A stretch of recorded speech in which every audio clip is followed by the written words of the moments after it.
BONEFROG is gone. BONEFROG is back. BONEFROG is gone again. Got the information on who's gone and who's left and what's next while I drink my tea and not coffee today, because sometimes you gotta say, what the fuck? Good day, everyone. Welcome back. It's me, Obstacle Racing Media. Everybody's let you know by now that BONEFROG is no more. Let's do a quick history and then find out what's next. BONEFROG was launched in 2013 by some Navy SEALs.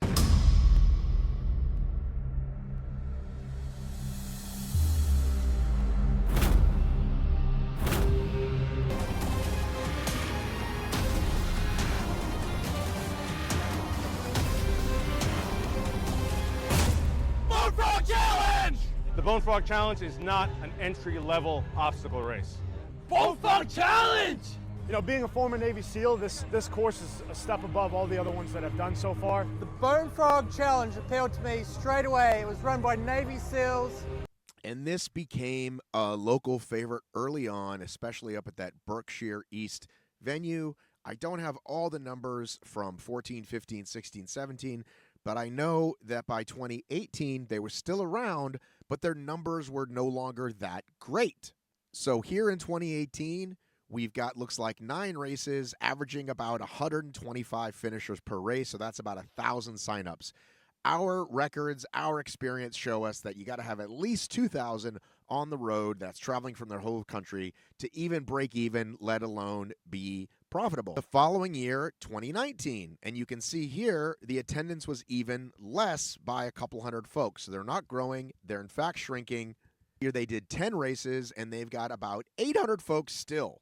2020, we all know, 2 races, pandemic. 2021, here they are back. But now the numbers are really low. I mean, these are really paltry numbers, guys. Again, I know many of you love BONEFROG. You love the volunteers. You love the guys that put it on. But the proof is in the pudding. The numbers don't lie. You can't make money with these numbers. 2022, 3 races, really poor numbers, and they finally called quits. And here was their first announcement of them saying au revoir. New Jersey would be their last race. Cut to September of 2023. You get this post from Josh from Empowered. Empowered was a local race that did this fun stadium race in Pennsylvania. I have to take my sweatshirt off. So Josh partnered with a guy named Rob Liss, who owns the Barnstormers, which is the stadium that they did those races in. So he'd done the races there for years. They partnered up and they relaunched. And their first race back was September of 2023, and people enjoyed it. But again, only 568 finishers. The year ends, they say, hi guys, we're coming back next year. 3 events, here they are. That Catamount venue, Lewisberry, PA, and Concord, North Carolina. Out of nowhere, I first hear that Josh has sent an email to everyone telling them he is no longer with the company. And then shortly after that, we see an announcement that all the races are done for the rest of the year. So Josh left, and also the race director left. Basically, anybody that I knew that worked there had left, and the only person remaining is the Barnstormers owner. So I reached out to him, and here's what he had to tell me. Morning, when we are ready to talk about future plans, we can reach back out. For now, just direct people to the website. All info will be there when we are ready. So I think there's an email address on there as well. Contact at BONEFROG. I'll link it right here. Everyone is asking me, hey, Matt, privately, what do you think? Do you think they're coming back? I don't know this gentleman that owns the baseball team other than what he texted me today. I told him I wish him the best of luck. If they come back, honestly, I think they should dump the name. You keep name, because I can speak. Keep a name when there's value in the logo and the identity and the good feelings that come along with it. BONEFROG has now gone out of business twice. Multiple events have canceled. So I think if anything, they want to relaunch an obstacle series, just call it something else. I honestly think that might have been best for Josh this last time, because he already had a good series called Empowered OCR.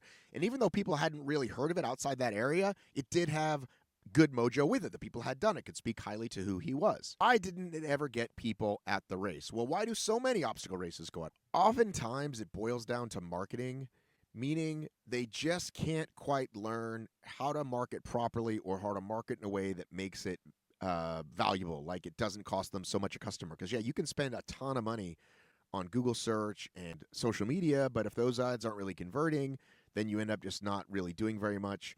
I think BoneFrog, the first iteration, had a lot of issues, including way too many choices. And I've been on record about saying this to the guys even back then. Start here in 2018, we've got General, Challenge, Sprint, and Tier 1, and then Open and Elite of those categories. In 2021, they had Endurance, Challenge, Sprint, Tier, Trident, and Trident's Challenge Lap, whatever that is. Way too many choices for the customer. And I think last year they got it a little bit better.